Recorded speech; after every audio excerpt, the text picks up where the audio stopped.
What's going on, guys? The new Spellbreak update 1.1 is now live, so let's dive into the patch notes. As mentioned in the prior roadmap video, check the link in the description below. We are only in the short-term update stage and aren't yet talking about the midterm or long-term updates.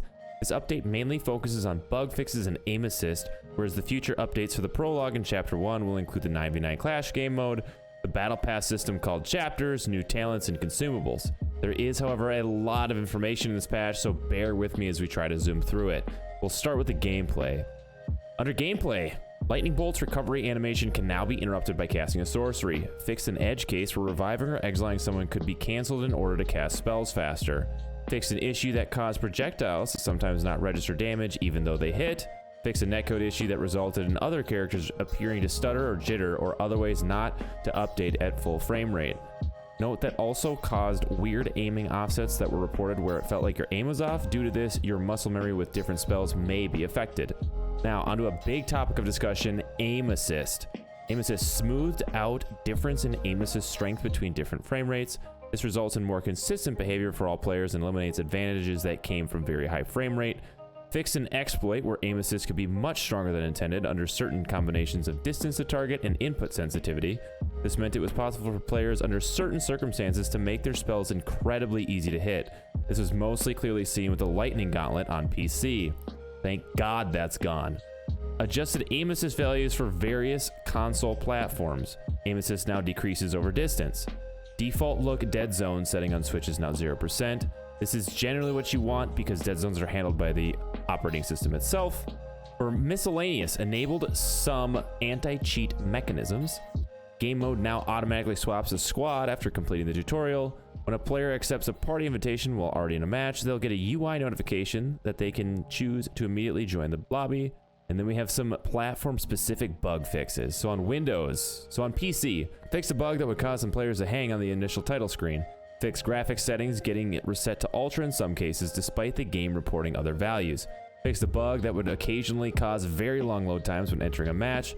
Fix an issue where the mouse would not come back into focus if the player was using both a controller and mouse to navigate menus. On the Switch, fixed cases where players would sometimes get stuck with a black screen during a match. Address an issue where players couldn't load into a lobby with enough time to properly select their drop portal. Switch Pro and third-party controllers no longer send multiple inputs for a single button press. Fixed a bug causing players to sometimes be unable to see disrupted players' orbs. The PlayStation 4, fixed issue where lowest ping matchmaking region was sometimes not correctly identified. Fixed a crash issue due to changing languages in the pre-match lobby. Fixed a black screen causing by waking the console up after idling for an hour in rest mode. On the Xbox One, if an Xbox player has crossplay disabled in their system settings, Spellbreak will now properly block all interaction with players on other platforms. Recent players in Spellbreak now populate the recent players list tied to your Xbox Live account. Players set to friendly only in their communication settings will no longer have voice chat blocked for their Spellbreak friends. Ready button no longer grays out when joining a party through the Xbox shell. Fixed a crash caused by returning to the game after pressing the home button mid-match. And finally, the non-specific platform bugs. Players should be able to interact with things after being interrupted while aiming a rune or sorcery.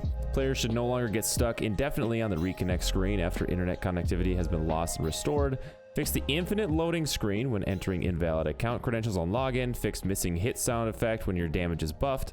If the same Spellbreak account is used to log in to two machines at the same time, the most recent login will cause the early session to abort to prevent data corruption. Controller vibration settings now correctly apply in game. Fixed issues where item ping indicators would not draw or update correctly. Added in translations for some previously untranslated text. Fixed a bug that could cause quests to disappear from the main menu when restarting the game. Corrected adjective noun order, indicating rarity for Latin-based languages on the collection screen. Fixed mana vault animations getting out of sync with sound and timer. Fixed issues with mana vaults where its pieces would sometimes flicker as the player walked to it. Cleaned up some low resolution textures that could sometimes appear. Menu UI sound effect volume is now properly controlled, the associated volume slider. Fixed a crash caused by repeatedly pressing the confirm button on the squad loading screen. Fixed instances of shadow popping around the map. Fixed a crash caused by viewing an item in the store while a rollover takes effect.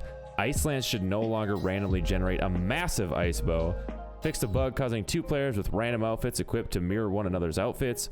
Fixed a crash caused by reportedly exiling yourself in the tutorial. fixed some chests not being visible on the player's client, and last but not least, a whole bunch of more rare crashes have been fixed. That's it for the patch 1.1 in Spellbreak. Thank you guys very much for watching. If you want to get notified as soon as the next update drops, which should be the prologue or chapter 1, which will include the 9v9 Clash game mode, be sure to like and subscribe and you will get notified as soon as that content drops. Thank you very much. I'll see you next time.